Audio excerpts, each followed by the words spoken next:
हर हर महादेव। आइए चर्चा करते हैं मीन राशि वाले जातकों के लिए दीपावली के पर्व से देवगुरु बृहस्पति का, जो देवताओं के भी गुरु हैं, बहुत बड़ा बदलाव होने जा रहा है।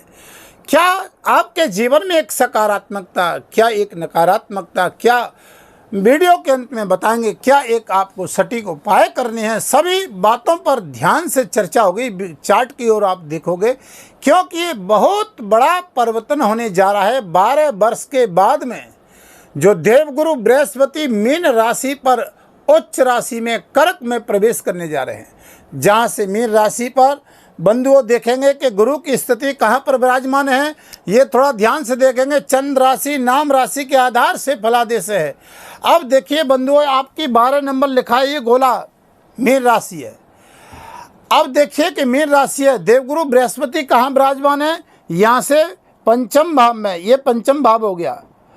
बृहस्पति यहाँ कर्क राशि में उच्च के विराजमान हो गए। कब होंगे?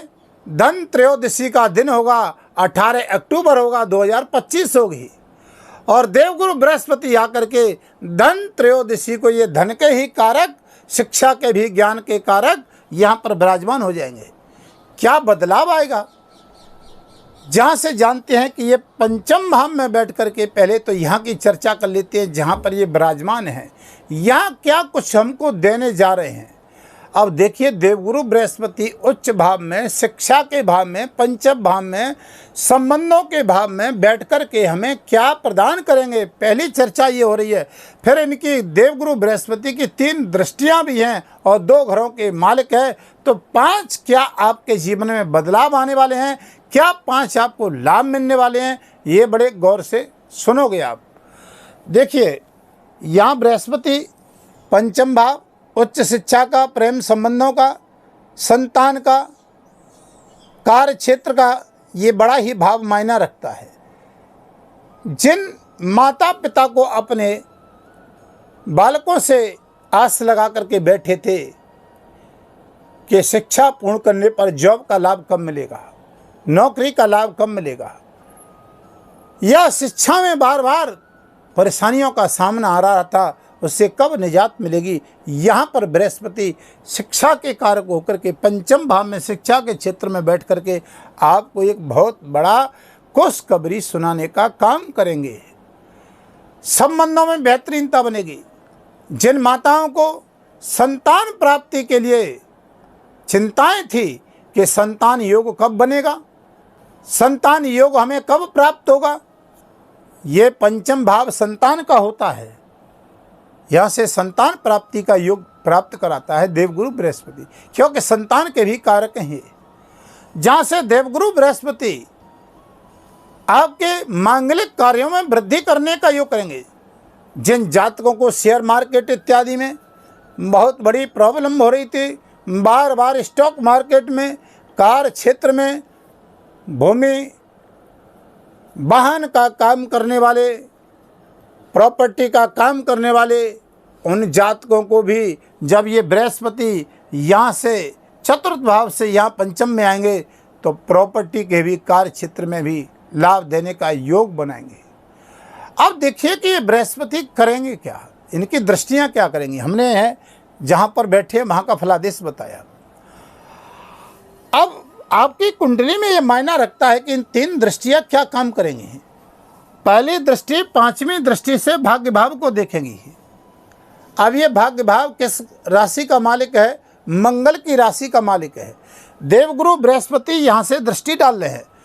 तो देखिए, जो जातक प्रॉपर्टी का काम करने वाले हैं, जो जातक क्रय विक्रय का काम करने वाले हैं, फाइनेंस का काम करने वाले हैं, स्टॉक मार्केट का काम करने वाले हैं, माता पिता के साथ व्यापार के मतभेद की स्थितियाँ चली, वहाँ सुधार होगा।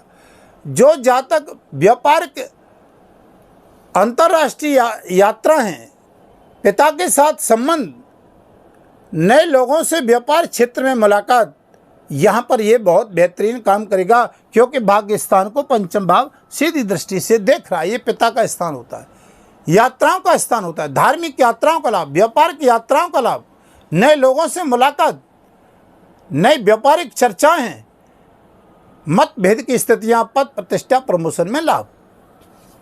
देखिए, 5वीं दृष्टि मंगल के घर जा रही है, लेकिन बहुत बड़ी खुशखबरी है कि बृहस्पति अपने ही घर को देख रहे हैं, यानी पंचम भाव में अपने घर में बैठ करके, और दृष्टि भी अपने भाग्य स्थान पे अपने घर पे ही जा रही है। पहली प्राथमिकता तो ये आ गई कि कोई भी ग्रह, शुभ ग्रह अपने घर को देखे तो इससे बढ़िया बात कोई नहीं आ सकती है, क्योंकि ये धन त्रयोदशी दीपावली पे जो बहुत बड़ा बदलाव होने जा रहा है, इसको बदलाव नहीं कह सकते हैं, कईयों की तो लॉटरी खुल जाएगी, इसमें कोई संशय वाली बात नहीं है। कई जातक हमें कमेंट करके कहते हैं हमें तो कुछ लाभ ही नहीं मिला, हमें तो कुछ फर्क ही नहीं पड़ा। अरे भैयाओ, ये फलादेश चंद्राशि नाम राशि के आधार पर है, क्योंकि भाग्य का लेखा जोखा तो आपकी कुंडली में मायना रखता है। तो अगर बृहस्पति की स्थिति सही है तो आप निजी जीवन में कोई समस्या है तो आप अपनी कुंडली का परामर्श ले सकते हैं। वीडियो के माध्यम से नंबर चल रहे हैं। चैनल पर नए हैं तो चैनल को सब्सक्राइब, लाइक, शेयर करें। कमेंट में हर हर महादेव जरूर लिखें। बाबा की कृपा बनी रहे। अब देखिएगा, आपके जन्म कुंडली में अगर ये देवगुरु बृहस्पति नीच के हैं, ये बृहस्पति लगन से, ये लगन है और यहाँ से काउंटिंग कर लीजिए 6 और यहाँ से 8 और यहाँ से 12, ये 3 भाव हो गए। अगर आपके लगन से 6, 8, 12वें स्थान में बृहस्पति बैठे हैं या बृहस्पति 10वें स्थान पे नीच के हो जाते हैं, यहाँ पर बैठे हैं, तो देखिए यहाँ पर कुछ कार्य क्षेत्रों में रुकावटें पैदा कर सकते हैं। लेकिन फिर भी रुकावट होने के बावजूद भी 50% ये चंद्र राशि का फलादेश काम करता है। जो बहुत बड़ी परेशानियां चली, मानसिक टेंशन मीन राशि पे, व्यापारिक दाम्पत्य जीवन में, बिजनेस व्यापार में बार बार आलस प्रवृत्ति हो रही थी। आज के काम को कल टालने की प्रवृत्ति बन रही थी। काम बनते बनते बार बार रुक रहा था। स्वास्थ्य की दृष्टि से, धन की दृष्टि से, बिजनेस व्यापार की दृष्टि से, चाहे आप किसी भी क्षेत्र में व्यापार करते हो बंधुओं, चाहे आप फाइनेंस की दृष्टि से वित्त विभाग में काम करते हैं, चाहे आप अंतर्राष्ट्रीय कार्य क्षेत्र देखते हैं, चाहे आप लोहे से संबंधित, बिल्डिंग से संबंधित, किसान भाई हैं या जातक माता हैं, शिक्षक हैं, विद्यार्थी हैं, यानी शिक्षा से जुड़ा हुआ कोई काम कर रहे हैं आप, क्योंकि शिक्षा का ही कारक है देवगुरु बृहस्पति। 7वीं दृष्टि की बात करते हैं, कितना अवसर मिलता है। 7वीं दृष्टि ये जा रही है मकर राशि, शनि की राशि है।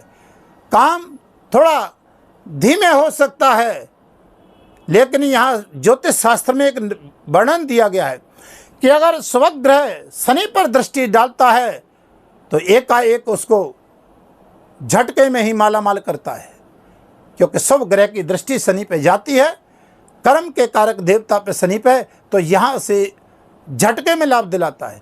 झटके में 7वीं दृष्टि से प्रमोशन, झटके में 7वीं दृष्टि से आपके जो बने हुए काम बार बार अटक रहे थे, जो नहीं बन रहे थे, जिनमें अड़चन आ रही थी, यहाँ पर आपको बहुत बड़ी लाभ 18 अक्टूबर से मिलने जा रहा है। दीपावली के पर्व से पहले ही आपको ये तोहफा और गिफ्ट मिलने जा रही है। बात करते हैं 9वीं दृष्टि की।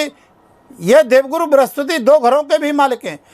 3 घरों पर दृष्टि जा रही है, 2 घरों के मालिक हैं, तो 5 बड़े बदलाव आपके जीवन में आ रहे हैं। एक बदलाव भाग्य का, दूसरा बदलाव कैरियर का, तीसरा बदलाव लाभ भाव का, और चौथा बदलाव आपके मन का, जो मन स्थिर नहीं रह रहा था, स्वास्थ्य में प्रॉब्लम आ रही थी। बात 9वीं दृष्टि की पर आ गई है। अब देखिएगा, यहाँ पर 9वीं दृष्टि की बात करते हैं। शनि देव चल रहे हैं, कुंडली मार के राहु बैठा हुआ है। कोर्ट कचहरी का मामला, बार बार लॉस पे लॉस, एक लॉस नहीं झेल रहा है, दूसरा लॉस तैयार है। एक समस्या नहीं खत्म हो रही है मीन राशि की, लंबे समय से चल रहा है ये तो, लेकिन मार्च से और ज़्यादा बढ़ गया है। भरोसा था कि शनि की 7.5 का दूसरा चरण राहत देगा, लेकिन और मानसिक चिंता बढ़ गई। लेकिन अब ये 18 अक्टूबर से आप नोट कर लेना, कमेंट में भी मेरे को बताना। यहाँ से मानसिक स्थिति 9वीं दृष्टि से स्थिरता आएगी, काम करने की क्षमता बढ़ेगी, नया कोई काम मिलेगा आपको, व्यापार की यात्रा है, दाम्पत्य जीवन में सुधार आएगा, और संतान योग का भी प्रबल कारक योग बनाएगा। यहाँ पर मांगलिक योग भी बनाएगा, शुभ काम बैंड बाजा भी बजवाएगा। जहाँ पर बहुत लंबे समय से शादी विवाह के लिए जो जातक और जातका हैं बालक थोड़ा सा इंतजार कर रहे थे, लेकिन ये देवगुरु इन्हीं कुछ दिनों में आपको उच्च राशि में लाभ दिलाएंगे। यहाँ से कुछ जॉब की स्थिति को मजबूत करेंगे। और जो जातक यानी जुड़ा हुआ कार्य कर रहे हैं, खेल कूद से हैं, चाहे फिल्म में, चाहे आप अधिकारी हैं, चाहे आप देखिए राजनीति से जुड़ा हुआ कोई काम कर रहे हैं, राजनीति क्षेत्र में, तो यहाँ पद प्रतिष्ठा प्रमोशन का भी काम, यहाँ पर आपको ख्याति जनता में सपोर्ट करने का काम, क्योंकि देवगुरु बृहस्पति कैरियर के भी मालिक हैं, राज सत्ता का भी लाभ दिलाने का अब ये आपके लिए काम करेंगे। अक्टूबर से 18 अक्टूबर से सत्ता का भी लाभ दिलाएंगे। चाहे आप प्राइवेट या ठेकेदारी सेक्टर में हैं, बड़े अधिकारी हैं, लोग आपके अंडर में काम करते हैं, आप डायरेक्टर हैं, यहाँ भी डॉक्टर इंजीनियर हैं, यहाँ भी बहुत बड़ा ये कार्य करेगा। वित्त विभाग का काम, लेखक का काम। देवगुरु बृहस्पति ग्रहों में एक ज्ञान के भंडार हैं। सर्वोच्च पद जो 9 ग्रह में है वो देवगुरु बृहस्पति के पास है। शास्त्र तो कहता है एक ही कुंडली में ग्रह देवगुरु बृहस्पति केंद्र में बैठा हो, बाकी के कितने भी ग्रह अशुभ हों, लेकिन फिर भी उसकी नैया पार लग जाती है। ये ज्योतिष शास्त्र कहता है। बंधुओं, थोड़े से शब्दों में सब कुछ बता दिया। वीडियो के अंत में उपाय बताता हूँ। उपाय क्या करना है देखिए। उपाय धन त्रयोदशी को बहुत बड़ा सटीक उपाय है। धन प्राप्ति के लिए बहुत बड़ा कर्जा बढ़ गया हो, बेल पत्री के पेड़ के नीचे साय को प्रदोष वैसे भी पड़ रहा है, प्रदोष काल है, तो आप एक घी का दीपक जलाएं और उस दिन आप बहुत अच्छा उपाय करें। जहाँ पर देखिए शनि के लिए आप कुछ दान दें, शनि के बीज मंत्र का जाप करें, बृहस्पतिवार को गाय को भी कुछ खिलाएं कहें। धन त्रयोदशी वाले दिन देवगुरु बृहस्पति के मंत्र का जाप करें, विष्णु सहस्रनामा का पाठ करें, गायत्री मंत्र का जाप करें, बहुत अच्छा आपको लाभ मिलेगा। ओम ग्रां ग्रीं ग्रोसा गुरुवे नमः। वीडियो को विराम करता हूँ, फिर नई वीडियो आपके समक्ष लेकर के आऊँगा। तब तक के लिए हर हर महादेव।